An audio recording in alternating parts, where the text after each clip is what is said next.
Good evening, everyone. Welcome to the City of Lowell Zoning Board of Appeals public hearing for June 10th. You can also join the meeting live on Zoom virtually and by calling in as well. Just a few housekeeping matters. If you plan on speaking on a petition tonight, please come to the lectern in the middle there and state your name and address for the record and just tell us what you'd like to say. We'll move on under continued business. We have ZBA-2024-15. Petition is a variance. The applicant is Lex Estate LLC. Property located at 63 Chambers Street.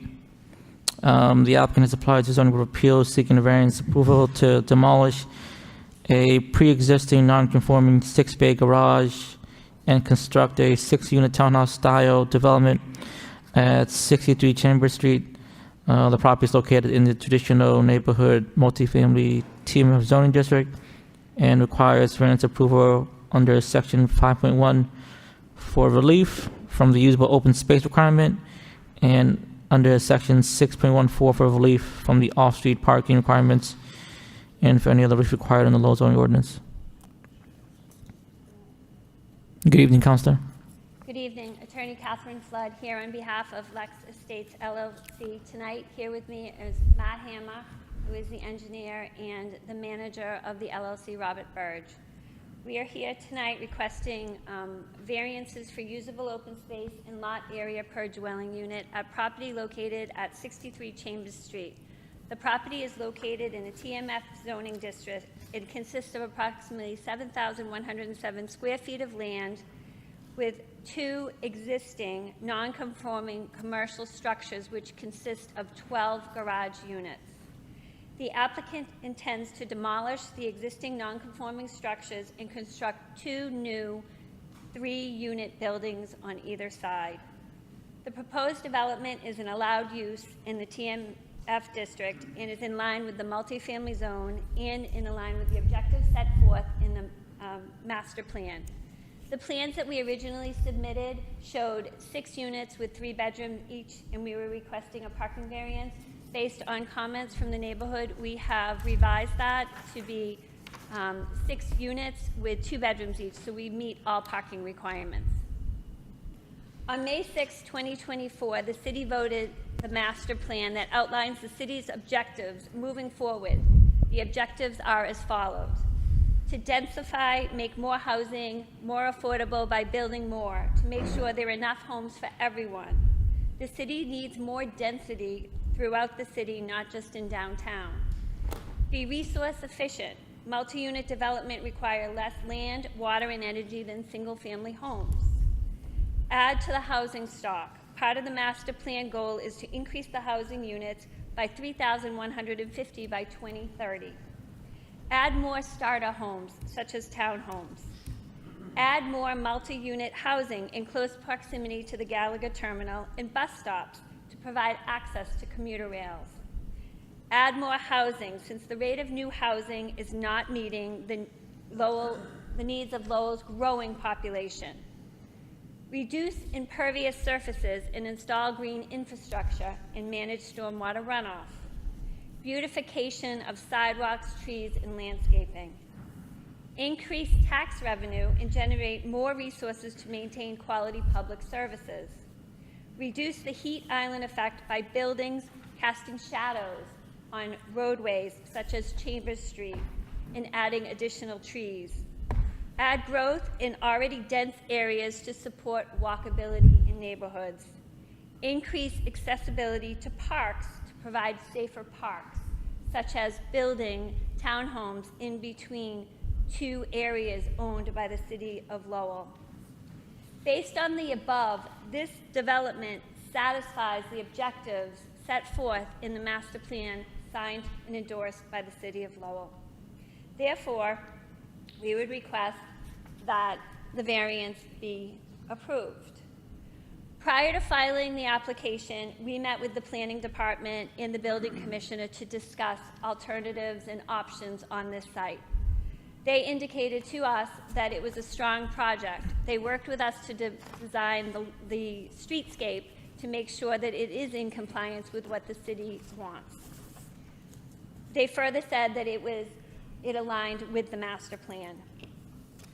Further, we have been in contact with several people within the neighborhood who have been supportive of the development and think that the development is a good project over in that neighborhood and would help with the values of their properties as well as the safeties of the parks that surround it. As stated previously, we are requesting variances for usable open space. The property is surrounded by a park on one side and city-owned land on the other. Our hope is that the people that reside in these units will have the ability to watch their children play at the park and be able to look out the window and call them coming home, as Matt and I discussed earlier. I brought letters from people within the neighborhood that support this, as well as names of people who have supported it and think it's a great development. And I will turn the project over to Matt so he can show the layout on the site plan as well as the unit plans. Thank you, Councilor Flood.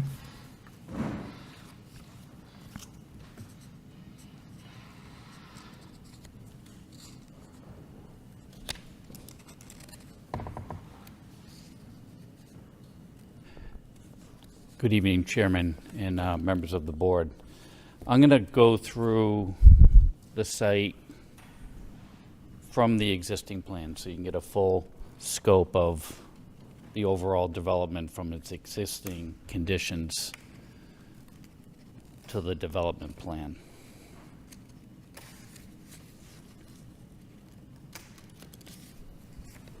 So to put you on locus of where the property is, I don't know if everyone's been out to the site. This is the site right here. It's across from Kinsman Street, along Chambers Street, and there's two city of Lowell owned properties on either side of the lot, one of which is a fully developed public park, and the other is an underdeveloped park area to this side here. And then we have the Hales Brook behind the property. It's a very nice area. When you walk down into that area, it's very unique in terms of the vegetation and its close proximity to the brook. Existing conditions here show the lot, 7,126 square feet. The two City of Lowell owned park areas. This is the fully developed park. This is the underdeveloped park over to the west. There's an embankment that goes down to the rear, to the it's River Meadow Brook, but also is named the Hales Brook. There's two existing storage buildings. There's 12 garage doors, 6 in each. And those buildings are here and here. It's fully paved within the two buildings, extending down to the rear of the property. We've also conducted soil testing, which was witnessed by the City of Lowell stormwater team.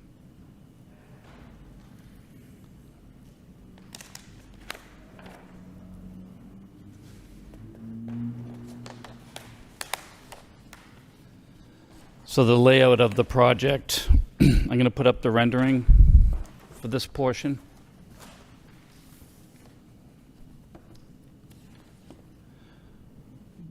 The project consists of actually reducing the footprint of one of the buildings and also reducing the edge of the pavement, which extends to the rear of the property. So we're gonna pull the development back from the buffer zone to the wetland area in the rear. And what this does for us, it more aligns the buildings to themselves to be consistent with each other. It just so happened that the width between the buildings was conducive to accommodating a drive to access both buildings. And what that also provided us is we actually moved the buildings off of the lot line. There's a code requirement on residential structures to the lot line where you need a minimum of 3 feet from the edge of the building to the lot line. And then what that did for us to pull the building and the pavement back was to provide a restoration green space area. And I'll also show you how we're providing a full infiltration system in the back to accommodate all the stormwater runoff from the development. And then we're also providing some restoration trees in the area where there was the pavement, and it's actually just fill back there as well, but that'll be restored with a vegetative buffer above and beyond the existing pavement that was down here. Something came up at a meeting where there was a request for a split rail fence. So what we've done is included that split rail fence in this rendering. And that would be along this side. The reason is that we're going to have a transitional area from the residential property to the park. So there's a demarcation. And if people are playing with balls or what have you, and it can pass through the fence, then they can be easily obtained instead of having a solid fence where something goes over the fence, people want to get onto the other side to get something on the other side. So we know that there's going to be a passive recreational use next to the property.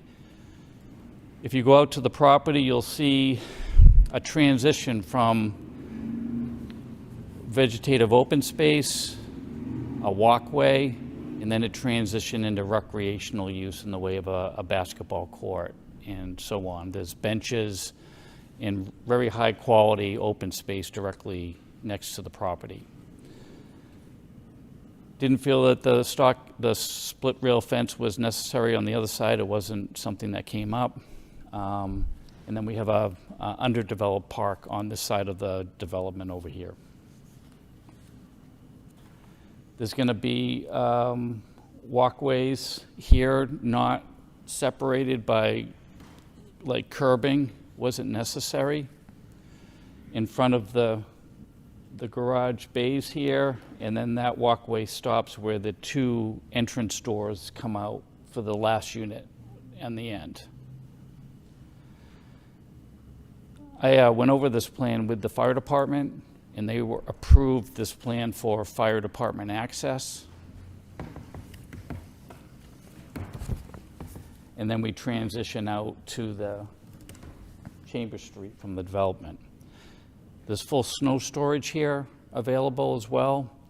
There was a comment that came up related to snow storage, and I'm going to show you how the snow storage actually not melt towards the wetland. It'll melt back towards the catch basin, and it'll be captured in the stormwater drainage system that we're proposing. And I showed a detail of the split rail fence here on this plan.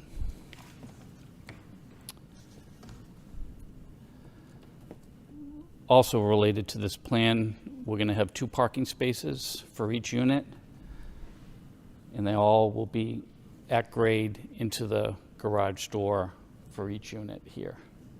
So each unit will have 2 parking spaces.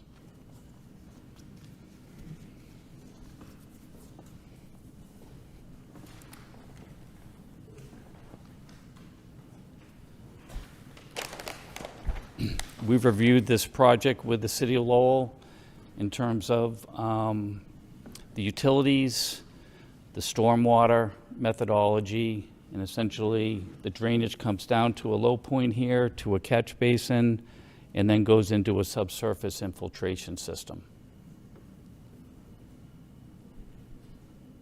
And then there's just the regular utilities that you would have to service the units themselves. And then I'll bring it back to Attorney Flood. Thank you, Mr. Hammer. Oh, I also, excuse me.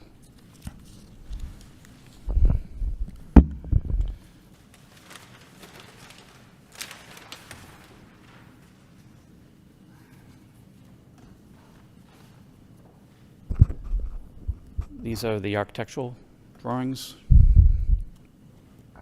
This is how you face the ends of the units from Chambers Street here. We wanted to show that that wasn't just the end of a unit, to show that the style of the building wraps around Chambers Street and has a aesthetic pleasing look from Chambers Street, which we feel as though this achieves with overhangs, bay windows, and an entrance door with mullions in the windows.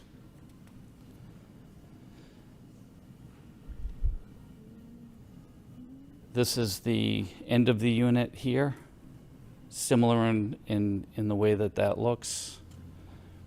This is the side as you would face the unit from the access drive, showing the garage doors and the entranceway doors, as well as the second floor living space.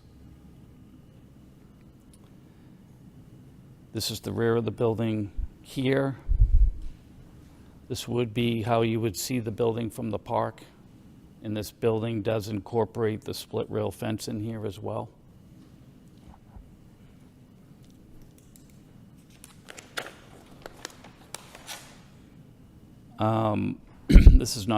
This isn't something that we prepared, but the architect prepared a shading study as well to show the shading during the different times of the year. This is February, showing the shading onto Chambers Street. This is May. The shading gets less, but is on Chambers Street. And then in September, it's actually less shading onto Chambers Street. So there is a shading study. And these are the layout of the units. It's the ground level with the parking, stairway to get up to the main living area, kitchen, living room, bathroom on that main living area. All the units are the same. And then on the second floor, there's 2 bedrooms, full bath for each one. And then there's going to be storage up on the attic area. I can turn it over to Attorney Flood. Thank you, Ms. Hammer. Councilor Flood, I'm all set if anyone has any questions. okay. We'll just open the hearing to the public. Anyone wishing to speak in opposition of this petition? In opposition? Good evening, sir. Good evening. My name is Jason Vinus. I reside at 94 Kinsman Street, which is approximately 150 feet from the lot for this redevelopment plan. I've lived on this street for nearly 50 years. I'd like to clarify or ask a question, as Attorney Flood said, before I make my statement in opposition. On the agenda that was supplied tonight, it says 6-bay garage and construct 6 units. Is that a typo for the 6-bay? Because there's actually 13 bays. Okay. We can ask that, yeah. We can ask that, yeah. I thought it was 6 on either side, but now I became aware after there's a just a 7th. typo? Yep. Okay. So, and then Attorney Flood said that there were 12 bays. So there's actually 6 on one side and 7 on the other, which would be 13 bays. Okay. So I'm here in opposition to the petitioner's redevelopment of 63 Chambers for several reasons, which I would like to share with the board this evening. I would like to start by stating that I currently rent one of the garage units from the current owner since his purchase of the property 6-7 months ago.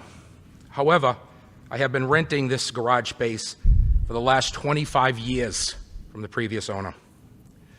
While I understand that the new owner wishes to expand their property, it is ultimately their responsibility to abide by and follow the current zoning code and ordinances, of which this redevelopment, in my view, falls short. The petitioner is asking for too many variances that would not allow for proper landscaping, minimal usable open space, or minimum required parking, which I will delete because now I understand that fits into the variance. It is simply too many units for this size lot. I would like the board to consider two nearby comparison properties that are similar in lot size. However, they have already or will be building less units per square foot. The first being 13 Irving Street property, just around the corner from this property, that was allowed to build two separate buildings with 2 units each on a similar sized lot of approximately 7,000 square feet. The second being a proposal at 68 and 84 Kinsman Street, just 3 homes down from this property, that was just approved to build a single building with only 2 units on a similar sized lot of approximately 8,000 square feet.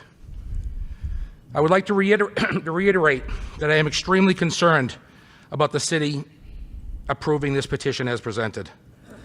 I keep asking myself the following, and I respectfully ask the board to do the same.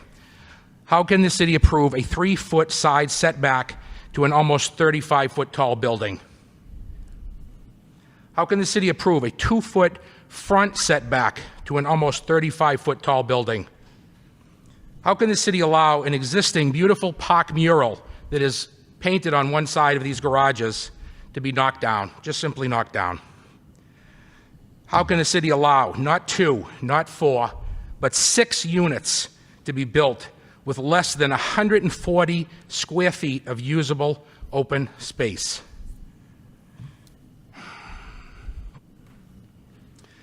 The petitioner's attorney has stated at a previous meeting that this project would have a positive impact on this area. I couldn't disagree more. I am deeply saddened that the new owner, who I assume has no intention of living in this neighborhood, is not taking into consideration the negative impact that this redevelopment will have on the 13 current renters that will inevitably be forced out of their garage space if this project is allowed to proceed. Most shocking to me was the fact that the current owner gave no prior notice to me as far as intentions or desires to change the property, or that they were planning to knock it down and build 6 new units. I realized that common decency was not required to notify me that the garage space could soon be lost, but it certainly would have been appreciated.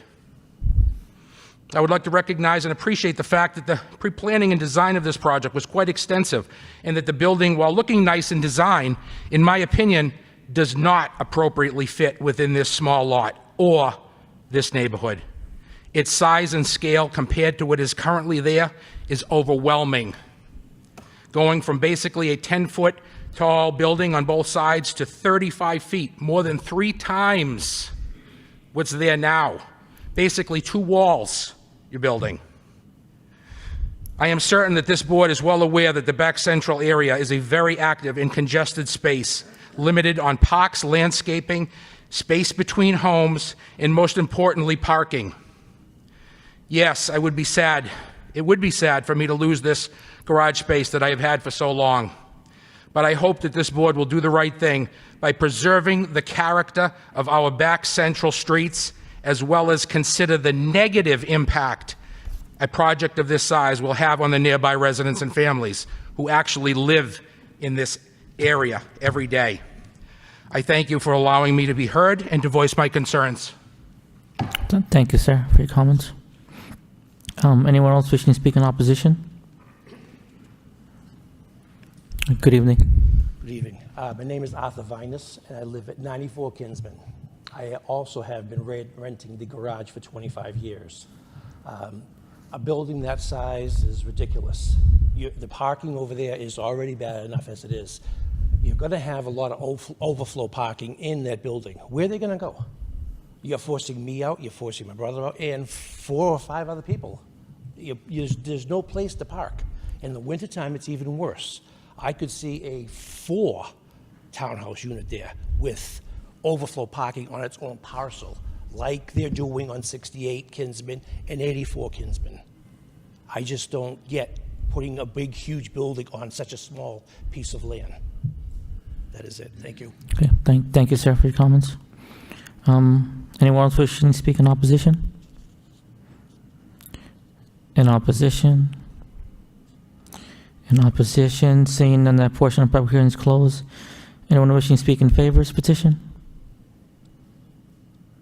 In favor? In favor? All right, seeing none, the public hearing is closed. We're going to open questions and comments to the board. The chair recognizes Mr. Prokop. Mr. Prokop, the floor is yours, sir. Thank you, Mr. Chairman. It does seem like there was extensive interaction with the city and the neighborhoods, just based on the letters of support. While I'm mindful of the speakers tonight, and with all due respect, I would say that there was ample notice about this happening. I've driven by every time that this came to the board before the continuance, and there was public notice. But aside from that, I understand that, that the two gentlemen are losing parking, the use of the garage. But sometimes in a situation like this, this seems like it's just based on the research and the analysis of this project. I think this outweighs the negative impact. There seems to me there's more positive. Also, the fact that they cut back on bedrooms so that so they won't need variance for parking. I like the fact that there was a lot of research done with the stormwater team, and Mr. Hammond mentioned a few things that really made me think about it when you said that there were a vegetative buffer. So it tells me you're taking care of any potential mishaps with the property in the back, with the land, with the Hale Brook. Transitional to recreational space.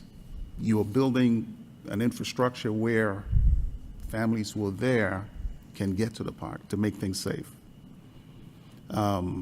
There's 2 parking spaces per unit. I can safely say that I think you've taken care of what this board would be concerned about regarding the parking, the stormwater. It is tight. I was initially concerned because the street is very narrow, so you always think back central, the streets and there's parking issue, but I don't think the intent of the purchases was to build this just to make money. It seems like there was a lot of investigative research, and I myself went through all of this with a fine-tooth comb. And the fact that this is part of the master plan, the Lowell Forward, the building commissioner seems fine, and I take heart in what the building commissioner thinks, because he definitely represents the city. And if he had concerns, then I would have concerns. But aside from that, I would say I had no initial questions, because I thought this was well planned. But I do respect the 2 gentlemen who are in opposition of this, because they're losing space where now they have to find a place to park those cars, and I understand that. But I would listen to what the rest of the board members were saying, but I think I would be voting in favor of this. Thank you, Mr. Chairman. Thank you, Mr. Prokop. The chair recognizes Mr. McCarthy. Mr. McCarthy, the floor is yours, sir. Thank you, Mr. Chairman. I just have a few questions, but I see storage garage bordered by green space and a brook behind it to be a underutilized use of that land, especially in sight of the need in the city for housing, which is especially needed if it's affordable housing or relatively affordable housing. Affordable is a hard thing to say these days, but at least these are not your McMansions by any stretch. These are modest homes, and I like to see that. and especially in that location because you're providing access of these homes to beautiful green space in a lot of different places. I mean, Fort Hill Park is close by. You've got the green belt there along the Concord River. You've got a lot of access to beautiful green space, and you're not too far a walk from the train station. To me, there's a lot of reasons to site this location for housing versus leaving it as storage for vehicles or storage for whatever people are storing in there. I did want to ask about the comment from the DPD about reflective coating on the pavement to bring this even further to help mitigate heat island effect. In light of not using maybe concrete, which would be a little more cost prohibitive, reflective coating versus the black asphalt is being requested, and I was wondering if you'd be open to that as a condition.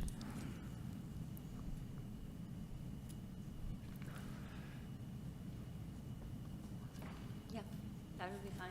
Terrific, terrific. I especially like the fact that the applicant recognized the heavy lift of the additional bedroom and has reduced the plan to provide only the 2-bedroom units. I see this as a great use of the site, and I'd be very much in favor of this with the one condition. Thank you. Thank you, Mr. McCarthy. The chair recognizes the Vice Chairman, Mr. Callahan. The floor is yours, sir. Thank you, through you, Mr. Chairman. Very familiar with the area. Growing up, playing ball at the Olivera Field and the park across the street.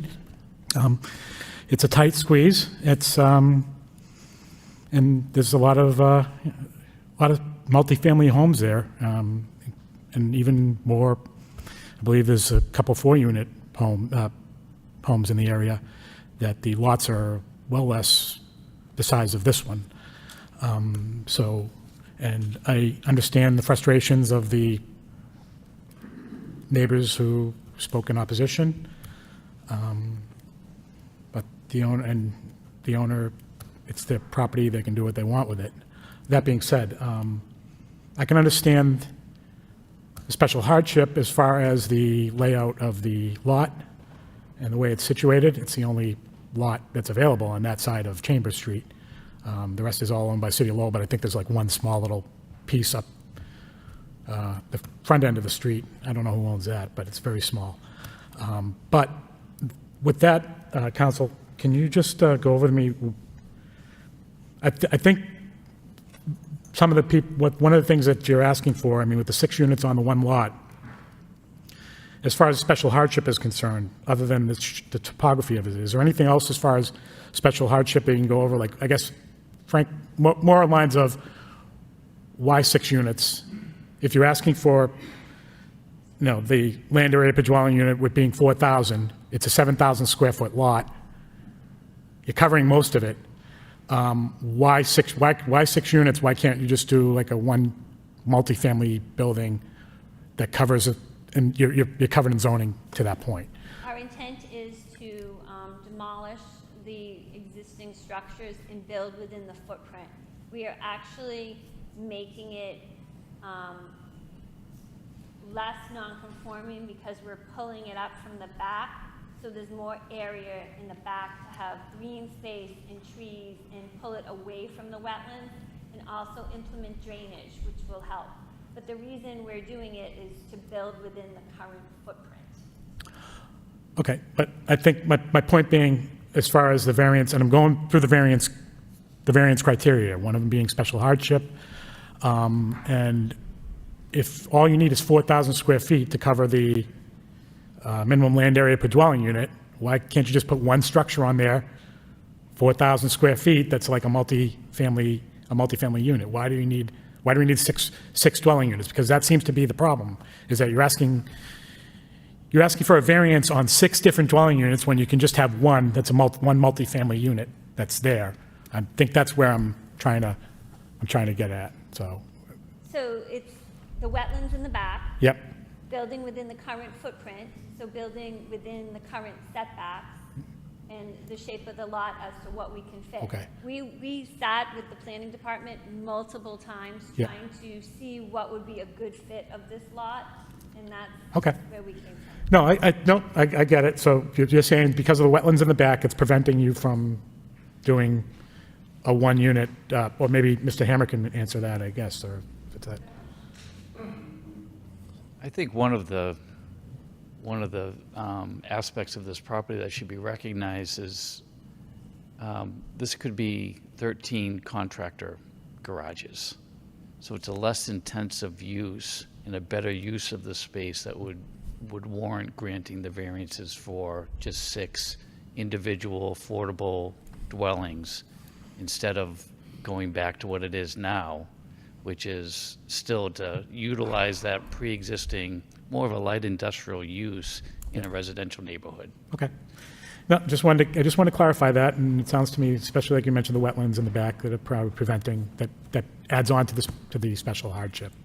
And I just going through this criteria, I just want to make sure, because we are only dealing with the variances. I mean, you obviously have other fights, other battles to go with planning and Concon and all the other, some of the other boards that are, no, we are only dealing with the variances here. So that being said, I would give you the special hardship. The public good seems pretty straightforward, especially we got comments from DPD, and you even mentioned it, that this is beneficial now with the new Lowell Forward master plan that is coming in to provide more further housing in conjunction with that plan. So I think the public good is criteria is met, and the zoning being satisfied. I mean, considering that this is a traditional multifamily zone that is set to preserve and promote pedestrian style, enhanced pedestrian style character of the neighborhood, I think that that would meet the intent of zoning on both the land area per dwelling unit and the minimum open space. I do appreciate, and the one question I did have is about that caught my eye, but Mr. Hammer brought it up, was screening from the park, and you're putting up a rail fence there, so that's good to prevent any people from the park willy-nilly going onto people's private property. So that's good. And yeah, so I think, I mean, again, I appreciate what the neighbors who have been in opposition, but I think this meets the criteria for the variances, and I wish you the best of luck. Thank you. Thank you, Mr. Callahan. The chair recognizes Mr. Hovey. Mr. Hovey, the floor is yours, sir. Thank you. First, Peter, I got a question for you. So it's a non-conforming lot currently, correct? Mm-hmm.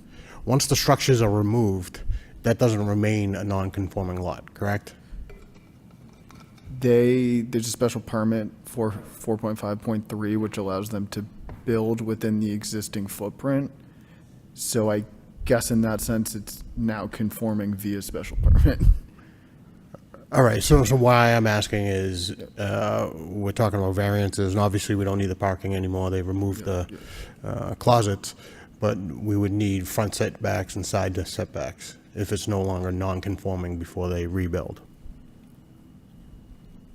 The way that I understand it, when we did 21 Marginal earlier this year, I don't think we asked them to get setbacks because they were building in the existing.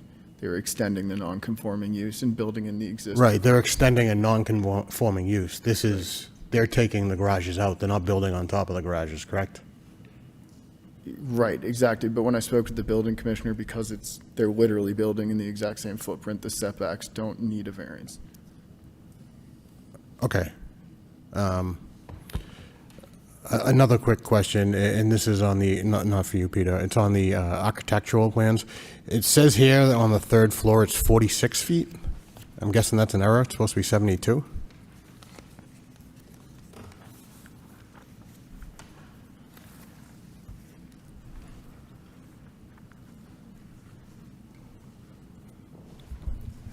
I don't know if you can see mine, but this is the one I'm talking about. Oh, the elevation is 35. No, here. It says it's 46 feet across. I'm guessing it's supposed to be 72. It's going the whole distance, right? It's just a typo? Or not necessarily a typo, but...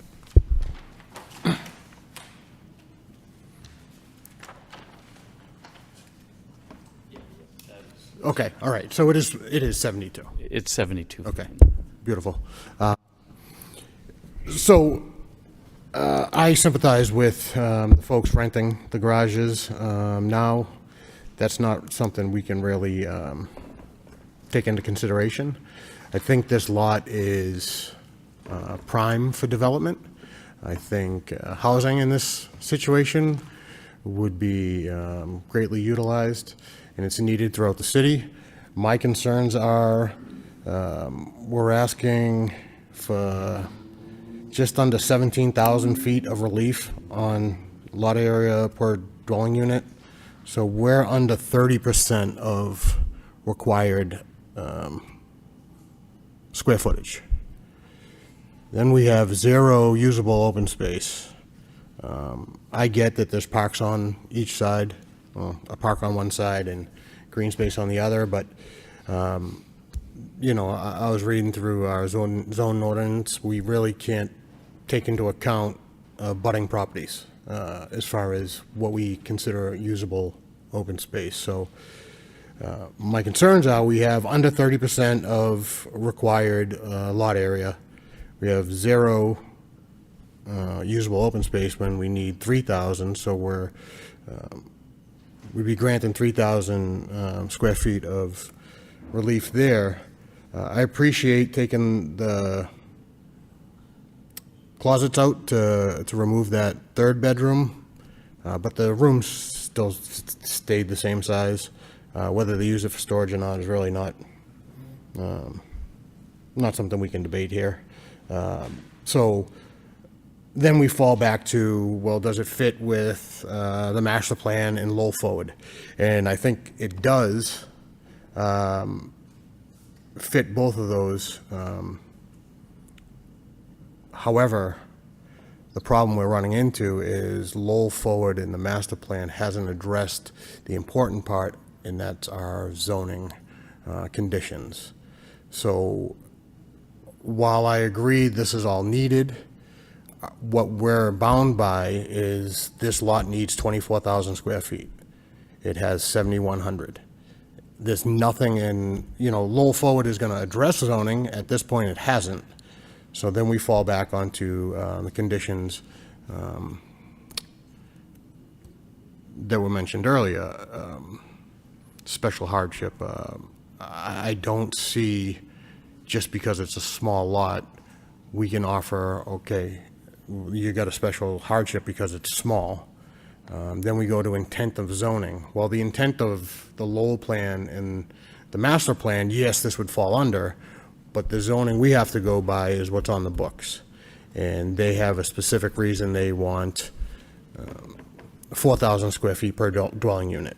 So we're kind of bound by something that doesn't fit with what Lowell forward's trying to push towards. So we're kind of in a catch-22 here. What we're bound by, I don't see this meeting. I think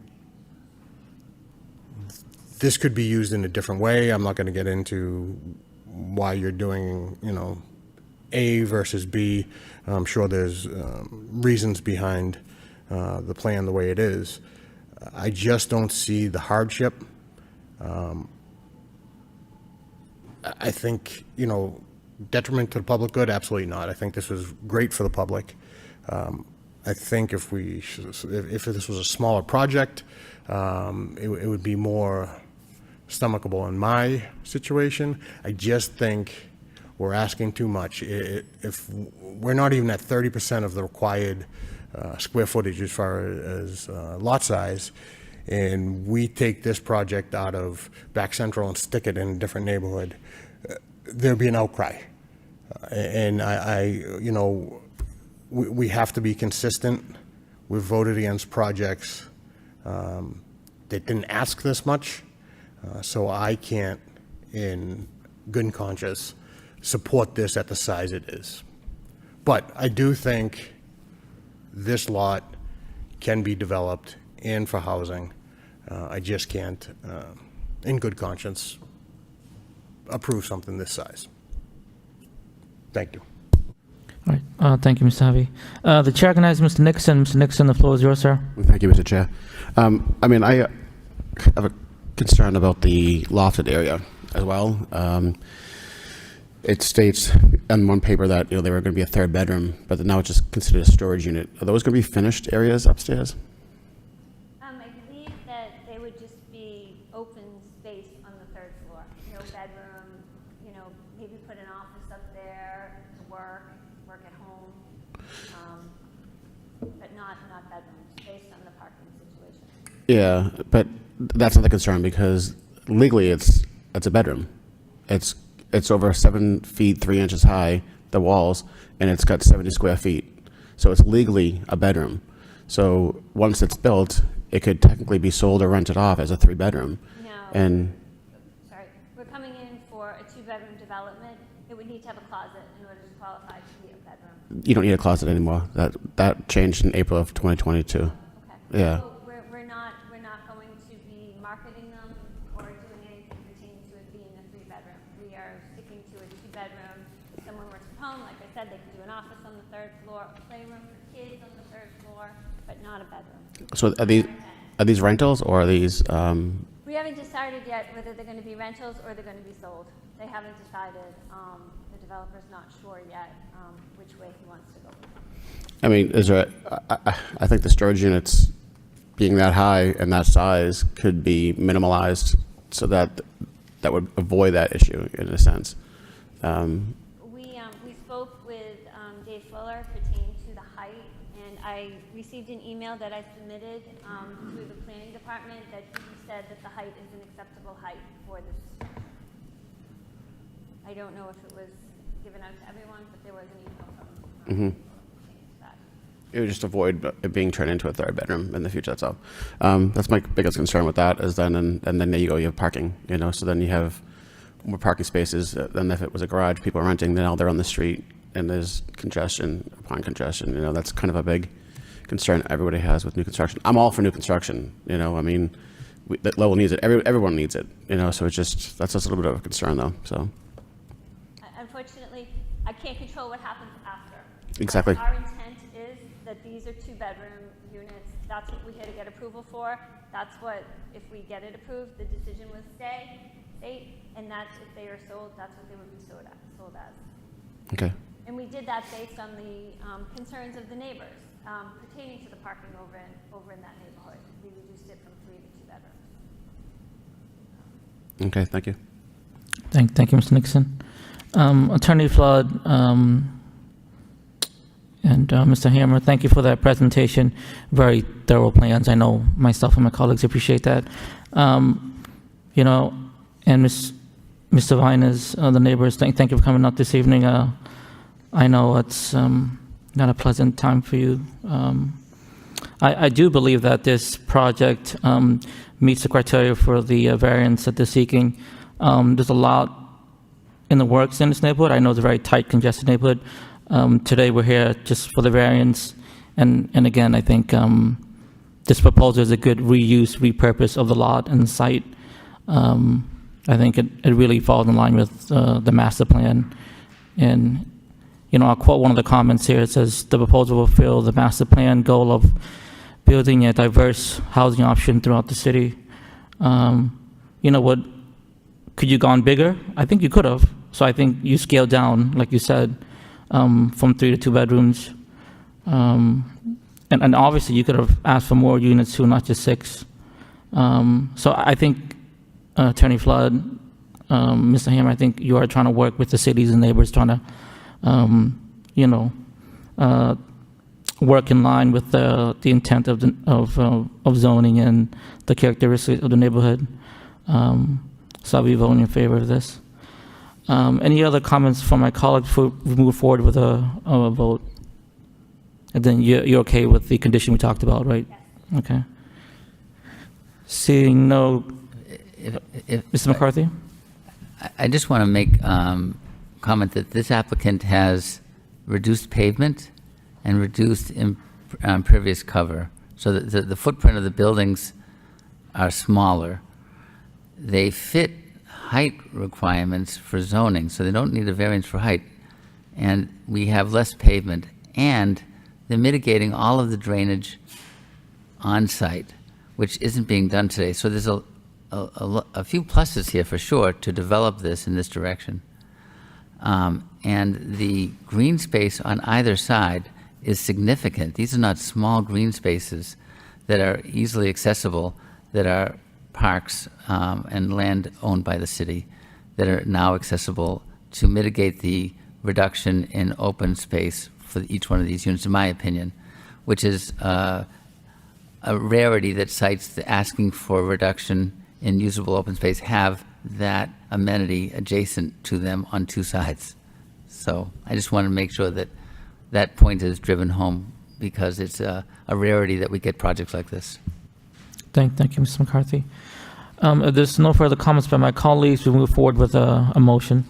Through you, Mr. Chairman, I'd like to make a motion for ZBA 2024-15 for variance at 63 Chambers Street. The variance is for usable open space per dwelling unit, with the condition that the applicant provide a reflective coating for the paved surfaces. All right, motion by Mr. McCarthy, Second. Prokop. second by Mr. Prokop. Can you have a roll call, please?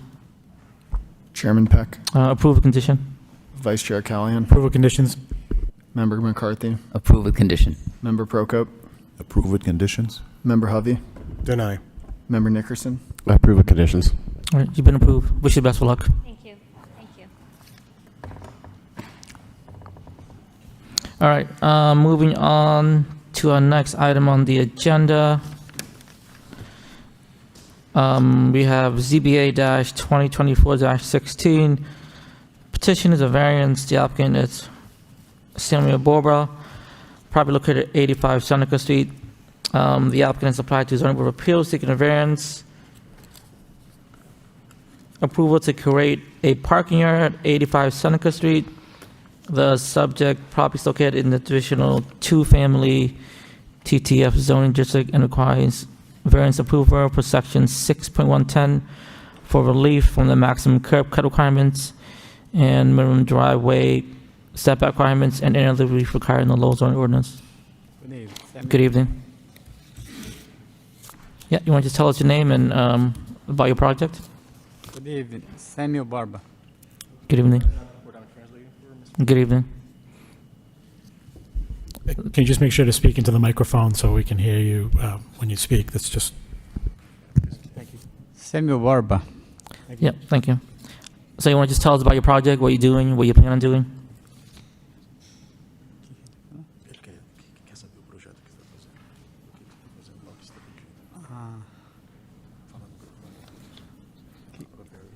Variance for a parking lot. Okay. Okay. That's it? Nice.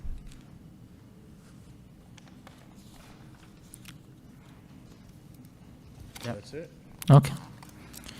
All right. We'll open up the hearing to the public. Anyone wishing to speak in opposition? In opposition? In opposition? Seeing none, that portion of the public hearing is closed. Anyone wishing to speak in favor? In favor? In favor? Seeing none, the public hearing is closed. We're going to open question the comments to the board now. The chair recognizes Mr. McCarthy. Mr. McCarthy, the floor is yours, sir. Thank you, Mr. Chairman. I just want to ask, what site plan are we following that has the 4 spaces and the definition of what we're looking at providing variances for, Peter? Let me just pull it up.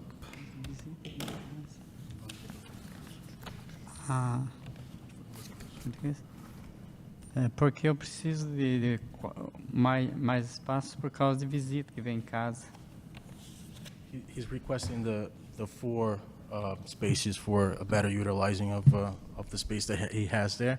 He needs space for visitors so that they don't have to park on the street. No, actually, I'm asking, do we have a document that says 4 parking spaces with dimensions and provides the 3-foot offsets from the building? And There's a site plan from April 3rd, 2024. It does show the setbacks, and it shows the first parking space at least being dimensionally compliant. I think we would assume that the other spaces would have the same dimensions. okay, all right. So this site plan, I don't think it's actually uploaded, but in any event, I have a paper copy here, but it shows a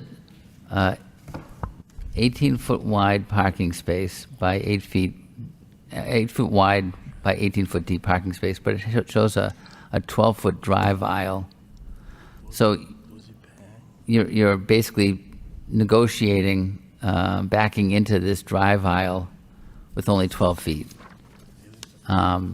which seems relatively impossible for a vehicle of any size. Mini Coopers may be available, but Ford F-150, not so much. So I don't see how this is a usable layout.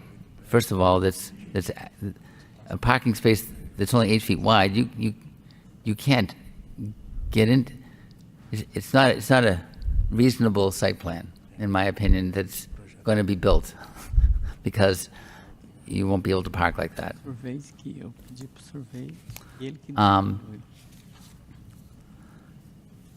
He said that he requested from the survey, and the survey was the one that came up with the measurements.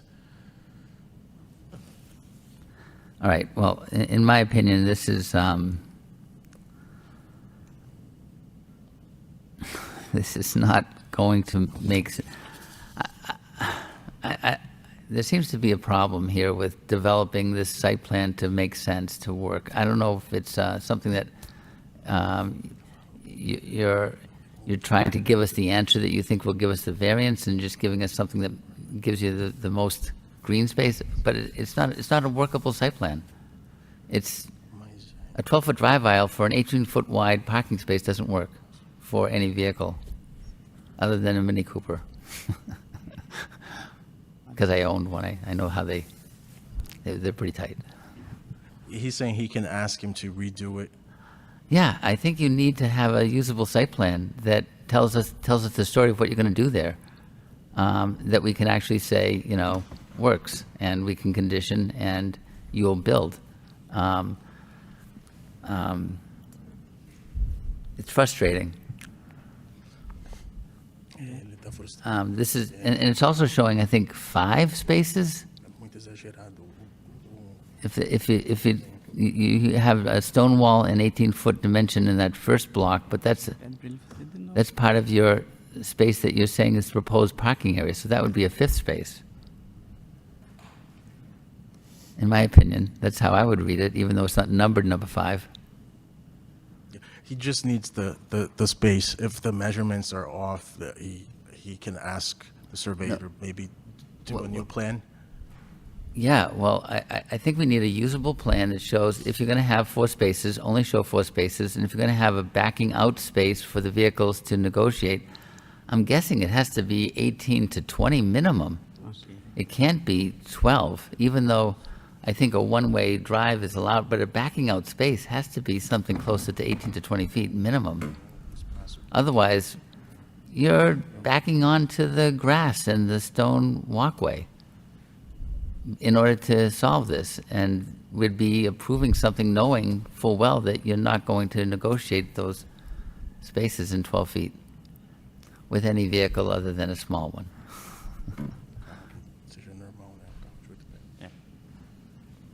Okay. I don't know how many times we've continued this, but I think we've continued it more than we are allowed to go any further. I think we've maximized the continuations on this site. Is it? That is correct, Mr. McCarthy. We will not be continuing this petition anymore. I think you should withdraw without prejudice, go see your civil engineer, have him draw something that's reasonable, and then come back. That's how I would read this, because I'm going to vote to deny this because I can't believe the site plan is even real, in my opinion. No further questions. Thank you, Mr. McCarthy. The chair recognizes the vice chairman, Mr. Callahan. The floor is yours, sir. Thank you, through Mr. Chairman. This project has had a tortured history. We previously approved it in 2022 with conditions that were never met, and that was very disappointing. One of the conditions was an updated site plan that never got submitted, which is why the variances previously lapsed. I know Mr. Borber came before us again, I believe, early this year, like in January, if I'm not mistaken, or February, with the exact same plans that we have in front of us today. And my recollection from the previous hearing in February is that Mr. Borber was asking only for 3 spots. Now he wants 4, possibly 5, with these new plans. I previously had concerns with this and issues, and I understand what the petitioner is trying to do, but we've got a single-family residence with an existing driveway with 2 garages that can easily store vehicles in, but the petitioner wants to use those garages for storage. Understandable. But now we have this third petition where the plans didn't change from the previous petition, and it's asking for more than, it's laid out more than what was previously being asked. So can you ask Mr. Borber about that? Why? I mean, he was asking for 3 extra parking spots before. Now he's asking for 4. So what's changed now since then? He was telling me that he followed through with the modifications in the request, and he forwarded it to Peter. So it's great that he put the trees in, but because they weren't done within the 1 year of the variance, the variance elapsed before the conditions were met. Yeah, but I recall from the last hearing we had in February, not the last one. I know you didn't. I know Mr. Borber appeared late after the meeting was over, but and we continued it to today. But the last meeting we had in February, the last petition that we had in February, that was withdrawn, he was asking for 3 spots. Now he wants 4. So ever since the beginning of this, I've been completely confused. In 2022, when we granted the relief, understandably so, even though we did it with conditions, we really shouldn't have done it. I think one of the conditions being for updated site plan to be submitted, and normally in those instances, when we don't grant it just on condition of a site plan, of an updated site plan.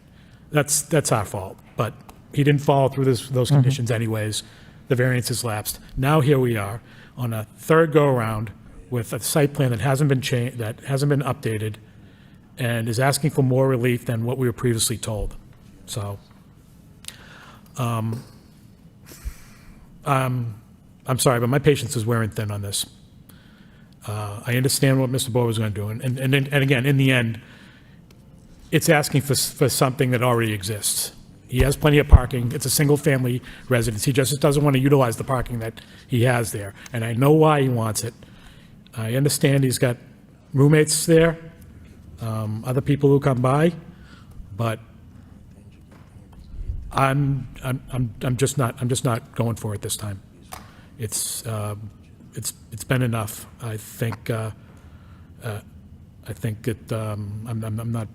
I'm not in approval for continuance on this, and I'm not in approval with seeking withdrawal either.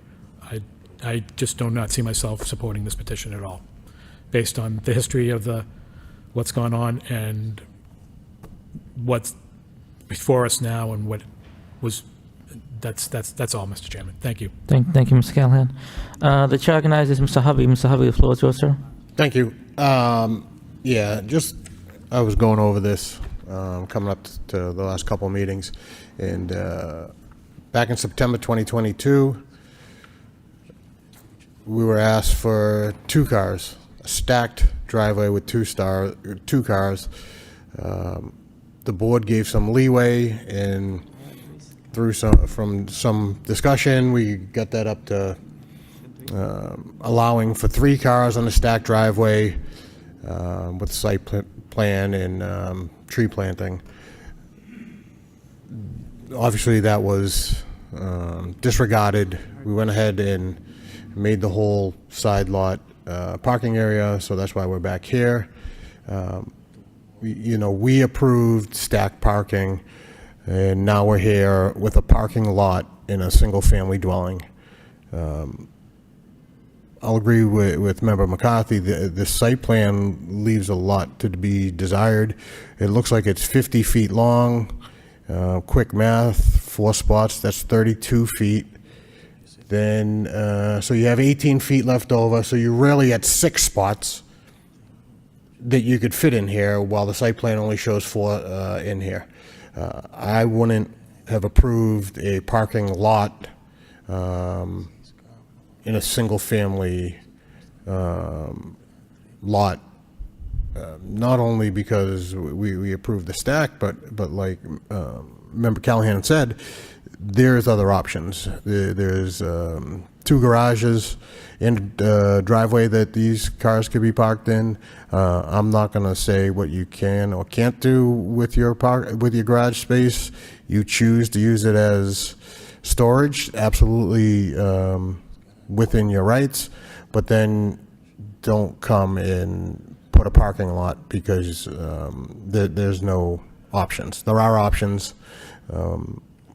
You choosing another option, the stacked parking I think would have been feasible. A parking lot is not, especially when you can fit up to 6 cars there. I don't see 6 visitors coming at once, and if there is, it's very rarely. So I don't see the need for year-round 6 additional spots, including the driveway, including the front of the house. So in any rendering of this site plan, I won't be able to approve anything close to this. So that's all I have. Thank you, Mr. Harvey. The chair recognizes Mr. Nickerson. Mr. Nickerson, the floor is yours, sir. Well, thank you, Mr. Chair. I don't have any questions. I just reiterate the same thing that Member Callahan and Mr. Harvey have said. There's been a lot of asking for forgiveness, and there's been asks of correcting mistakes that were done from the beginning and haven't been. So I feel the same way. It's not something that I can go forward with as well either. So thank you, though. Thank you, Mr. Nixon. The chair recognizes Mr. Prokop. Mr. Prokop, the floor is yours, sir. Thank you, Mr. Chairman. A question for the applicant. Have you seen the responses from the DPD, from the Department of Planning and Development? This would have been sent.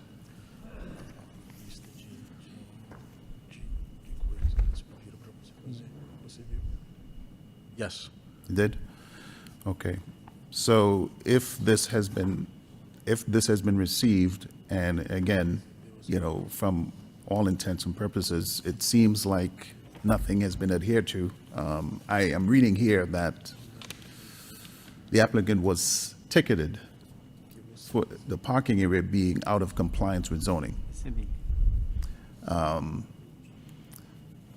There was also, again, the fact that we expected an updated site plan.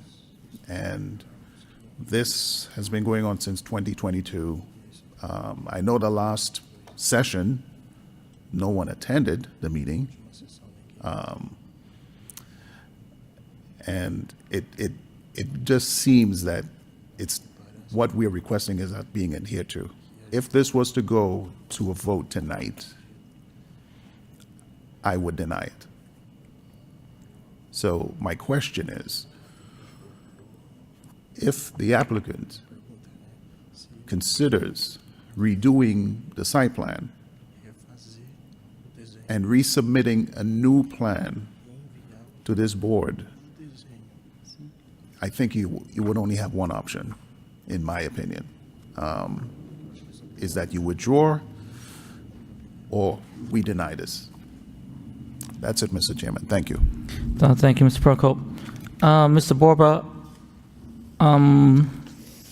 while I understand what you're trying to do here in terms of your parking situation, unfortunately, I think for myself, you don't meet the requirements that you're seeking here. And again, the variance for the parking, it's been continued several times. We've asked for several documents, including the site plan, and I think once, if not twice, you didn't show up at all. Very unprofessional, in my opinion. We also continued the matter when you weren't here. That's out of a courtesy. We didn't have to continue it because you did not request for a continuance. So tonight we're going to vote on the matter. There'll be no continuance and no other options. So we're going to vote on the matter. I will not be voting in favor, unfortunately. Those are just my thoughts. All right, any other comments before we move forward with a motion?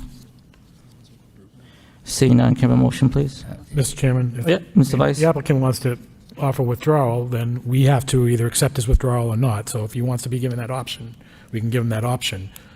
So it's up to, if that's something the board wants to do. It would still be up to the individual board members to vote whether or not to accept his withdrawal. So if you want to give him that option and let the board speak, and then if it's not accepted, then we go forward with the vote. I think that's the way to, that's probably, in fairness to the applicant, I think that's probably the best way to do it. All right, Mr. Borba, what do you like to do? You like to go with a vote tonight, or you want to withdraw without prejudice?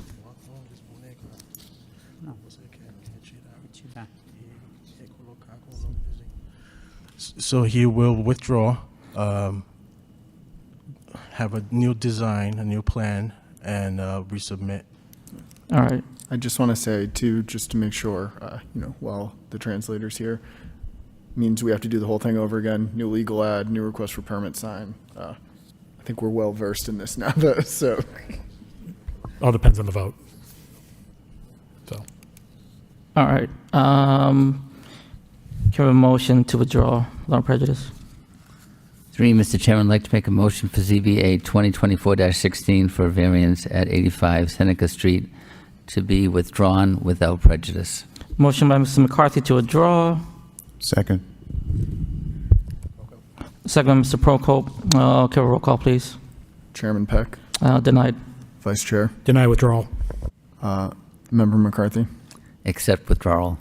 Member Prokop, Accept withdrawal. Member Hovey, Deny withdrawal. Member Nickerson. Deny withdrawal. All right, the withdrawal has been denied. Can I have a motion to approve this matter?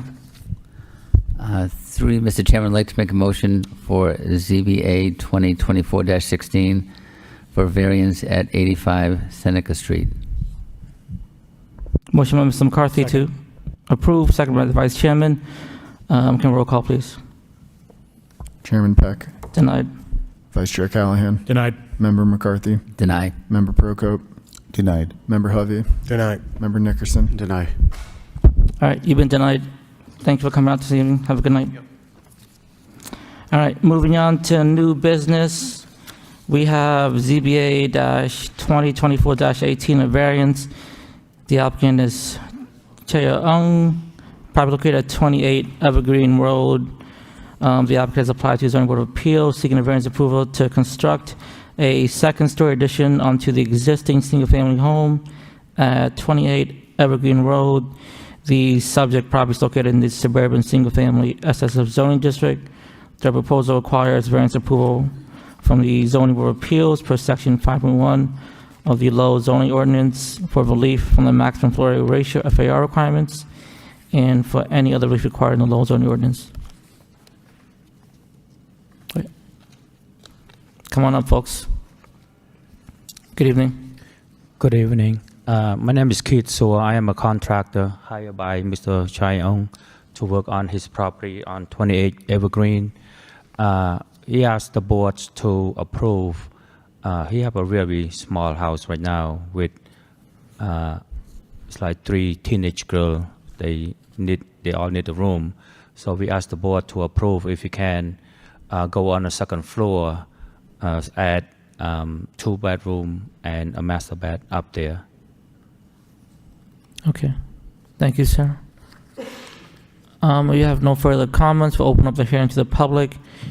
Anyone wishing to speak in opposition of this? Yeah. Good evening, ma'am. Good evening. Chairman of the board and board members, thank you for allowing me to speak tonight. My name is Christina Dulamis of 38 Evergreen Road. I would like to express my concerns and opposition for the proposed zoning variance on 28 Evergreen Road. I want to note that I retrieved the letter informing me of this meeting tonight on Friday, June 7th. As such, my ability and time to perform research and discovery was very limited. Regardless, it is important that I voice my concerns about this matter. I purchased my home over 12 years ago because of the quietness and security of the neighborhood. My home borders 28 Evergreen Road.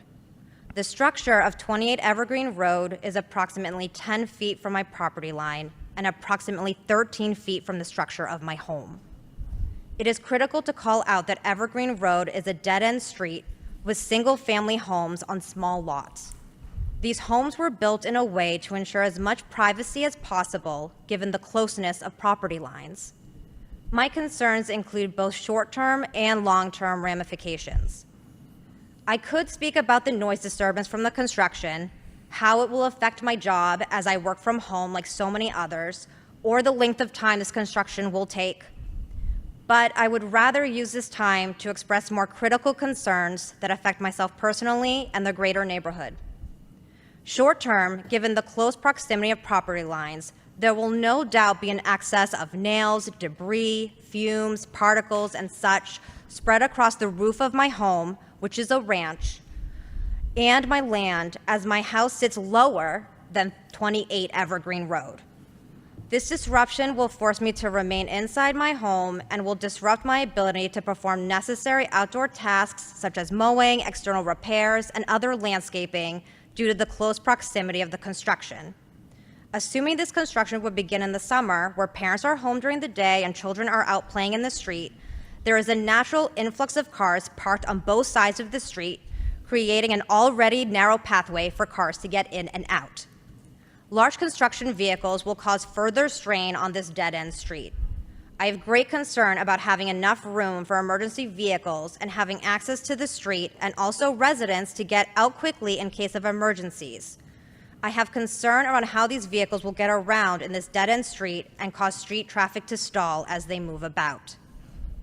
More importantly, long-term, the expansion of a full second story plus attic will give 28 Evergreen Road full visibility into my backyard, and I will lose all privacy from close proximity as, again, my house, which is a ranch, one-level home, sits lower than 28 Evergreen Road, and their property is just 10 feet away.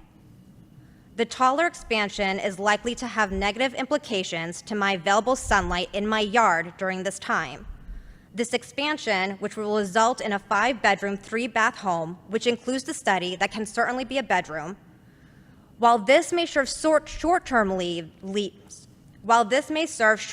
needs, what about long-term, when all the children drive and have cars? The existing driveway of 28 Evergreen Road barely fits 2 cars. The household currently has 3 cars. When the children become of driving age, where are 3 additional cars going to park? If they decide at some point to sell this home, up to 10 adults could move in, 2 per bedroom. Where are 8 cars going to park on our small street? When there are parties and guests, where are all these people going to park, especially when multiple residents have gatherings and need space to park? Lastly, a great concern is the decrease to my property value and of close neighbors if this variance is passed. Should I need to move, it will be difficult to sell my home as it would lack all privacy and sit next to a large home on a small lot with expected noise and disturbance. In closing, I would like to read some purposes and objectives in which the Zoning Act was created that conflict with this variance request. 1, to lessen congestion in the streets. This variance would increase congestion significantly on this dead-end street with potential for more residents and more cars. To conserve health. Fumes and particles will be ingested by myself, the children, and other folks out on their properties in the warmer weather as property lots are very close together. 3, to provide adequate light and air. This taller expansion will impact my natural light. 4, to prevent overcrowding of land. The expansion of the sunroom and additional side porch reduce the already minimal size lot. 5, to avoid undue concentration of population. Building this large 5-bedroom home is increasing density in population and in car traffic. 6, to conserve the value of land and buildings. This variance would decrease the property value on the street and cause several homes, not just my own, to lose privacy. I implore you to consider the many reasons this proposed variance goes in direct opposition of the Zoning Act. The Zoning Act is meant to protect the integrity of neighborhoods and the intent of zoning. If this variance is passed, then what are we even doing? Thank you for your time and consideration. Thank you for your comments, ma'am. Anyone else wishing to speak in opposition? Opposition? Opposition? All right, seeing none. That portion of public hearing is closed. Anyone wishing to speak in favor? In favor?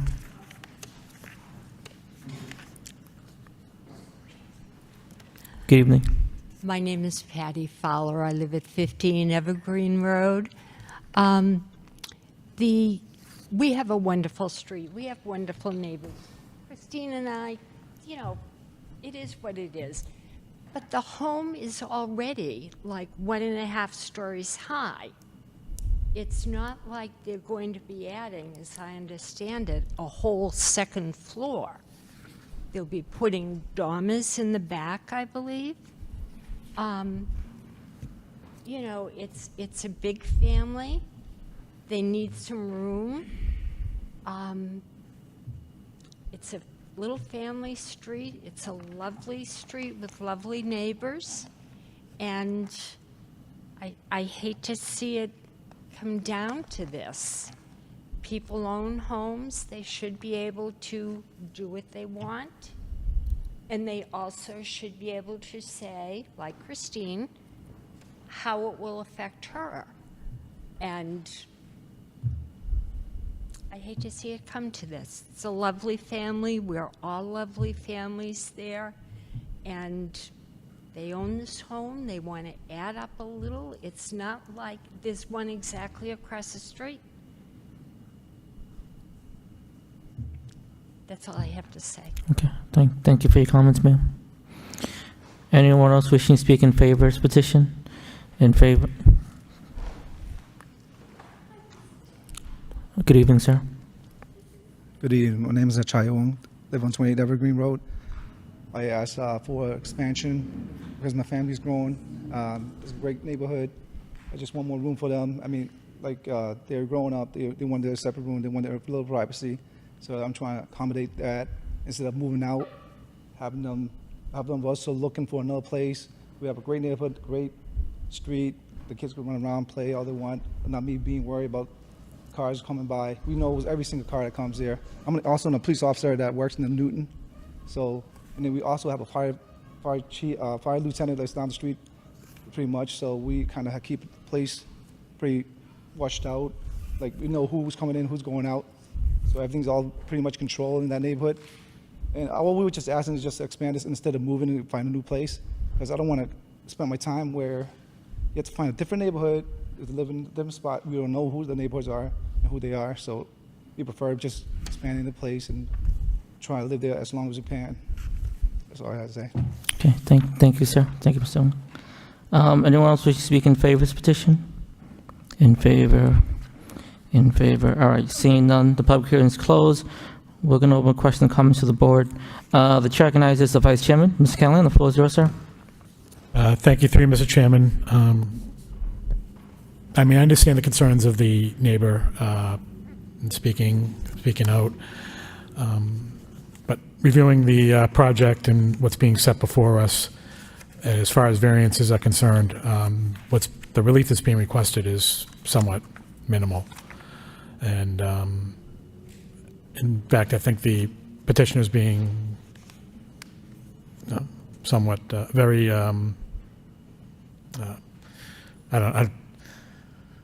they're holding back. They'd be asking a lot more. And this seems to be to work out. We're looking at, let's see, max FAR. What's being required is they're only seeking, what's required is 0.35. They're proposing 0.52. It's only 0.17 of relief. Minimum front yard setback. It's pre-existing non-conforming, but they're only seeking an additional 1.5 feet of relief on that. So, although I understand their concerns, I think this meets the requirements for a variance, and I would be in approval of it. So I wish you the best of luck. Thank you. Thank you, Mr. Vice Chairman. The chair recognizes Mr. Hovey. Mr. Hovey, the floor is yours, sir. Thank you. You hate to see a project build tension in a neighborhood, and I hope, regardless of the way the vote goes tonight, that you folks all can get beyond what's going on here. I think the relief sought is minimal. I understand why you want to do it, and I can sympathize with that. You want to have room for your family. I don't think there's a big ask. I understand your concerns also. It's going to come up in a minute, but did you said you were just notified of this Friday? Is that? I was able to retrieve the letter on Friday. I had to go through some hoops to acquire it, but yes, I received it on Friday. I went to the Lowell post office. I had to go to the Lowell post office. Okay. I had to go to a different one down the hall first. That was via Ma'am. and then I had to go there. So, can I ask? When were the abutters notified? Do we know? Would the contractor step to the podium? I'm sorry.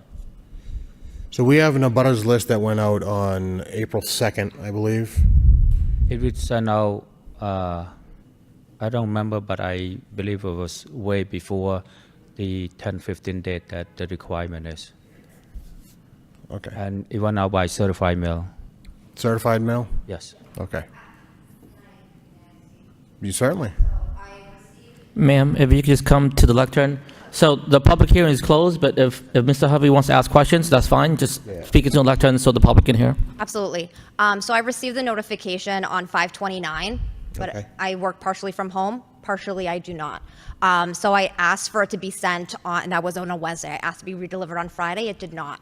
So it didn't come, and then on Monday I saw my mailman, and I said, hey, I'm still waiting to receive this letter. It didn't come on Friday. When is it going to come? And he said, I'm going to leave it in your mailbox. I said, no problem. All last week, it didn't come. So I was forced to go on the app, figure out where I could pick up the letter, and so it sent me to the downtown location, not the main office, but the one that is, where's it next to? Central Street? Yeah, Central Street, yeah. And obviously that was wrong, and then I had to go to the main office to get it, and it was Friday, obviously.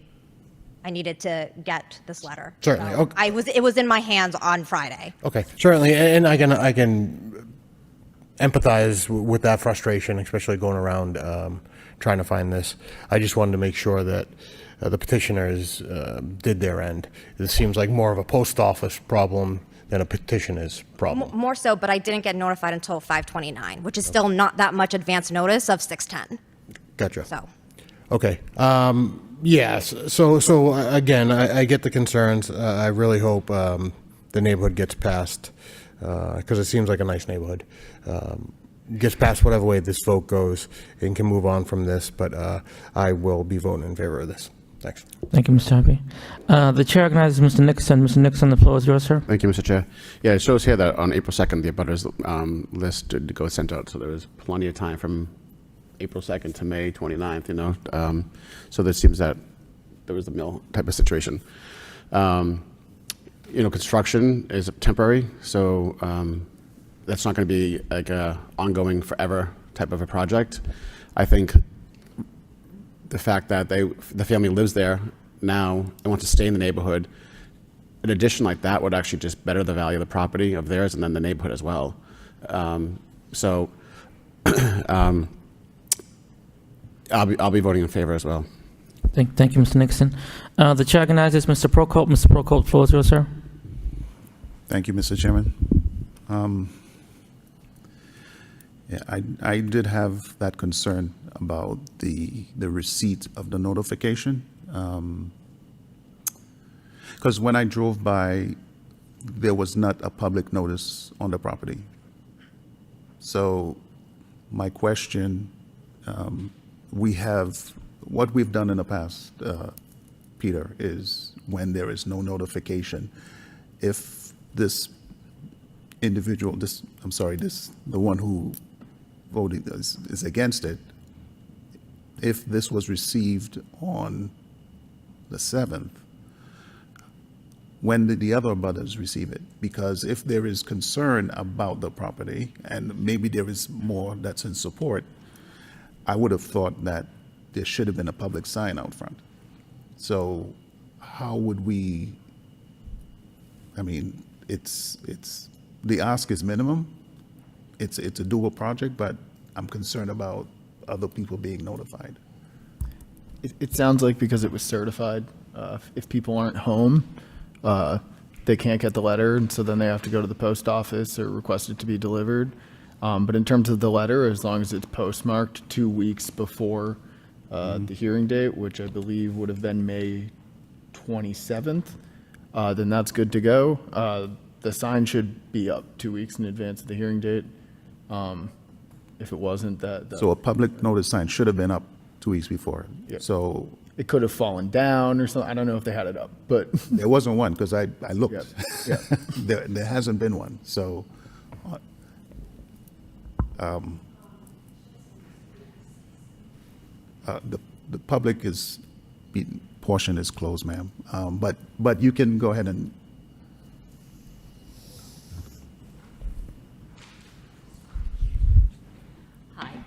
I live at 15 Evergreen Road, and I got that letter 2 weeks or so ago, if not a little longer.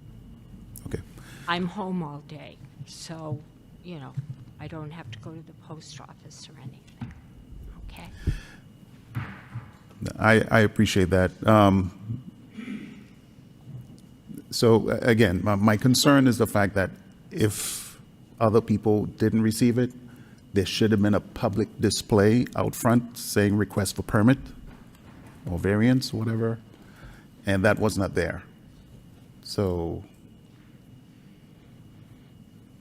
it's not a deny, but it's a concern. So Peter, is this something that's required, that there should have been a physical sign out there? I guess I can't speak to the full legality of it, but we require it of every project. So I think it must either be in the Mass General laws or the city ordinance. Right. So it's part of the ordinance to have a sign out there to say that we're having something being done. Right. We send them actually like a fillable PDF, basically. Okay. So it's already got the title on it. You plug in the plans, you plug in the date of the hearing, and you put it up. Okay. So that was not there. Thank you, Mr. Chairman. Thank you, Mr. Prokop. The chair recognizes Mr. McCarthy. Mr. McCarthy, the floor is yours, sir.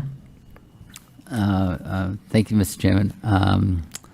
I, as well, did not see the notice, which is a requirement, and I think it should be continued for that reason. And the neighbors should be able to be notified with a public notice on site, as required by the application process for a variance. So my opinion, I think we should honor that and continue this. No, thank you, Mrs. McCarthy. Sir, can you come up to the podium? I just wanted to ask, did you ever have a public notice, a physical sign at the site, ever? I did not. Okay. It is part of the permitting process. So to my colleague's point, we're going to have to continue this until you get the public posting up, and then it would give enough public notice to the public. Mr.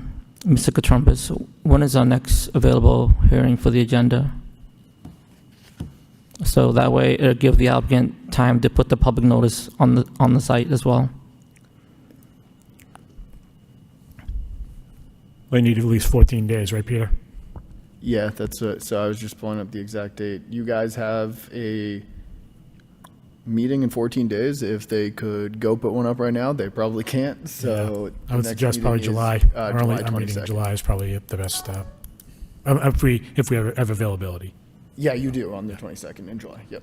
July 22nd? Is that the July meeting, the 22nd? Yeah, yeah. Okay. All right. So we're gonna continue the matter. Sir, if you can just put the public notice, the physical sign at the site. If you're not sure what that looks like, just work with DPD. They'll help navigate things with you. If there's no further comments from my colleagues, seeing none, can I have a motion to continue, please? 3, Mr. Chairman, I'd like to make a motion for ZBA 2024-18 for variance at 28 Evergreen Road to be continued to July 22nd.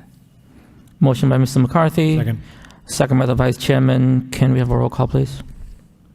Chairman Peck, I approve continuance. Vice Chair Callahan, Approved continuance to July 22nd, 2024. Member McCarthy, Approved continuance to July 22nd, 2024. Member Procope, Approved continuance to July 22nd, 2024. Member Hovey, Approve. Member Nickerson. Approve. All right, the matter's been continued. We'll see you July 22nd, okay? So the question is just the signs up. I don't need to send out a new letter or anything else, just the sign. Yeah, just a physical sign on the lot to show the public that what the project's, what you're doing. I guess, Peter, quick question. For the purposes of this meeting, they should have something on there that says that the next meeting is going to be the 22nd, right? Yes. Yep. So, yeah. Yeah, you You can talk to Mr. Contropolis. you should work with, I think you've been working with Dylan Ricker. Talk to him. He'll know that you need to put the new date on the sign, and he'll walk you through it. Okay. Okay.